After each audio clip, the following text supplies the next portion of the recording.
कहिले कहिले मुक्तिनाथ शिरमा परोस् भनिकन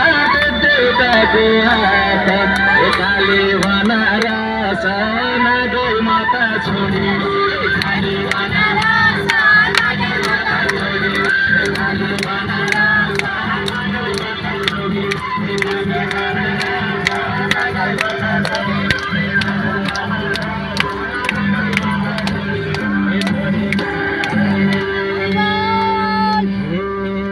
पितृको सेवा गरे हुँदो रहेछ धर्म